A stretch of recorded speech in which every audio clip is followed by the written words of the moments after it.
रात की खामोशी। गांव से मीलों दूर एक घना जंगल था जहां दिन में भी सूरज की रोशनी मुश्किल से पहुंच पाती थी। इसी जंगल के बीच एक पुराना जर्जर बंगला था जिसके बारे में तरह तरह की कहानियां प्रचलित थीं। लोग कहते थे कि उस बंगले में जो भी रात रुका वो या तो कभी वापस नहीं आया या फिर वापस आया तो उसका मानसिक संतुलन बिगड़ चुका था। एक तूफानी रात अजय और उसके दो दोस्त राहुल और प्रिया, जो शहरी जिंदगी से ऊब चुके थे, उस बंगले की तरफ बढ़ रहे थे। उन्हें पुरानी कहानियों पर यकीन नहीं था, वे बस रोमांच चाहते थे।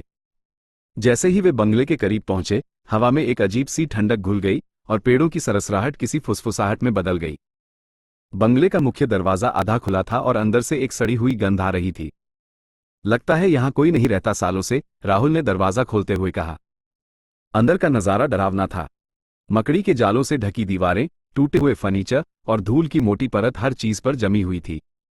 जैसे ही उन्होंने एक कदम अंदर रखा, दरवाजा जोर से बंद हो गया। तीनों एक दूसरे को देखने लगे। शायद हवा से बंद हो गया, प्रिया ने डर को छुपाते हुए कहा। वे आगे बढ़े और हॉल में पहुंचे। अचानक उन्होंने ऊपर से किसी चीज के गिरने की आवाज सुनी।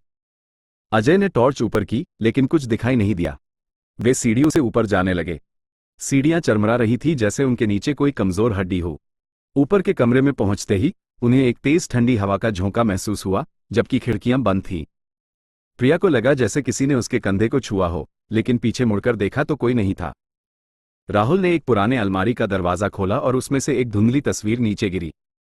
तस्वीर में एक परिवार था, एक आदमी, एक औरत और एक छोटी बच्ची। उन सबकी आंखें काली थीं, जैसे उन्हें किसी ने जला दिया हो। तभी नीचे से गुनगुनाने की आवाज आने लगी, एक लोरी की धुन, धीमी और डरावनी। आवाज इतनी स्पष्ट थी कि वे तीनों जम गए। अजय ने इशारे से उन्हें नीचे चलने को कहा। जब वे हॉल में पहुंचे तो आवाज तेज हो गई थी। ऐसा लग रहा था जैसे कोई अदृश्य बच्चा वहीं खड़ा होकर लोरी गा रहा हो। अचानक लोरी रुक गई और उनकी आंखों के सामने सामने रखा झूमर हिलने लगा, जैसे किसी अदृश्य शक्ति ने उसे झटका दिया हो। फिर दीवारों पर रक्त जैसे निशान दिखने लगे, जो धीरे धीरे आकार ले रहे थे। पहले एक उंगली, फिर एक हाथ और अंत में एक चेहरा। उसी छोटी बच्ची का चेहरा जो तस्वीर में थी। उसकी आंखें अब लाल थीं और वह उन्हीं की तरफ घूर रही थी। तीनों बुरी तरह डर गए। वे बाहर की तरफ भागे, दरवाजे को तोड़ने की कोशिश करते रहे। अजय ने सारी ताकत लगाकर दरवाजे को धक्का दिया और वह खुल गया। वे बिना पीछे देखे भागे, जंगल में अंधेरे और तूफान की परवाह किए बिना। जब वे सुबह तक गांव पहुंचे तो उनकी हालत खराब थी।